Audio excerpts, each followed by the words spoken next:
afaan Ingiliffaa akka dhalootaatti haasa'uu barbaadda taanaan akkasuma immoo barnoota garaagaraa irratti jechaadha. Waan baay'ee bu'aa baay'ee fiduu barbaadda taanaan jechaadha. Dirqama viidiyoon kun siif hojjetame barataa yoo taate akkasuma gosa kamirratti yoo hojjetaa taate jechaadha. Akkasuma egaa viidiyoo kana hanga xumuraatti ilaaluutiin appilikeeshiniin kun maalidha kan jedhu beekuu dandeessa jechaadha. Viidiyoo kana akkuma baratame laayikii gochuutiin eegalii sabiskiraayibii gochuu hin dagatiinaa. Akkasuma immoo egaa namoota hedduu bukkee akka gahutti laayikii godhaa. Koomentii irratti yaadaaf gaaffii qabdan barreessuu dandeessu. Viidiyoo kana hanga xumuraatti yoo ilaaltanii aappii kana akkamiin argachuu dandeessu, aappii kana akkamiin daawunloodii gootu, akkamiin itti fayyadamtu kan jedhu isteepii guutummaa isaa qabadhe isiniif dhufeera. Viidiyoo waliin turtii gaarii. Koomentii jalqabaa yookiin diskiripshin booskii irra isiniif hin kaa'a jechaadha. Liinkii aappii kanaa gamanumaan aappii kana seenuudhaan jechaadha akkaataa itti fayyadamuu dandeessan guutummaa san isinitti agarsiisa jechaadha. Gamanumaan erga aappii kana daawunloodii gootanii fuula duratti bilbila keessan irratti instoolii gootanii baastanii booda jechaadha yeroo tokko cuqaasuutiin ni seenu. Erga seentanii booda jechaadha haala kanaan isiniif fida jechaadha. Afaan Ingiliffa viidiyootiin illee barachuu ni dandeessu jechaadha. Amma garuu kan isinitti agarsiisanii jechaadha. Gosoota isin barachuu barbaaddan guutummaa isaa jechaadha. Isiniif hin agarsiisa seenee jechaadha yeroo tokko cuqaasuudhaan seentu. Jalqabarra kan jiru kun fakkeenyaa fi nagaa wal gaafachuu kan jedhu kana jechaadha. Greeting kan jedhu kanarratti seenuudhaan akkaataa itti nagaa faranjoota duukaa wal gaafattan akkasuma immoo dhaloota afaan faranjii yookiin immoo afaan warra bishaan gamaa warra hadii faana yoo dubbachuu barbaaddan jechaadha. Afaan kanaan walii galuu dandeessu jechaadha.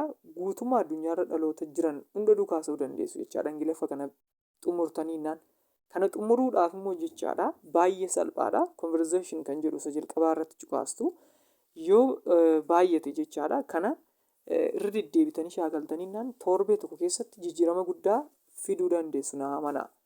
Guutummaa isaa kana dubbistanii fixxan taanaan sammuu keessanitti irra deddeebitanii yaaltan taanaan jechaadha. Jijjiirama guddaa fiduu dandeessu. Kun yoo baay'ate torbee tokko caalaan dubbistan. Akkasuma egaa duubatti deebinee ilaalla ammallee. Kan itti aanu jechaadha shopping kan jedhu jechaadha.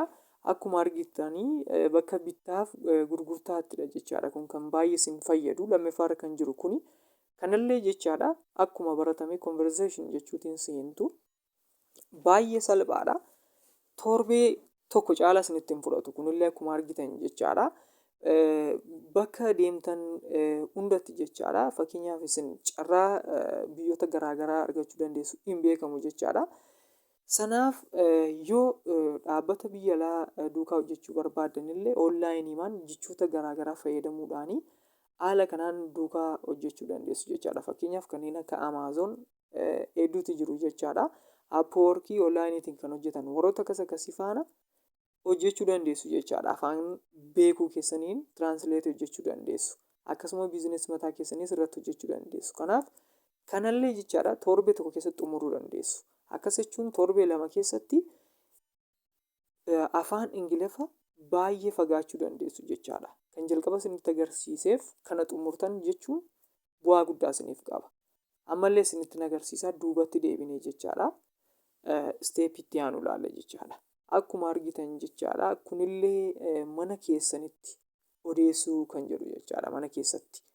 Akkaataa itti maatii waliin nageenya wal jijjiiruu dandeessanii kanarratti illee qo'achuu dandeessu jechaadha seentanii. Akkasuma bakka hoteelaatti mana nyaataa garaagaraatti bakka hundatti jechaadha wanta hunda arguu dandeessu jechaadha.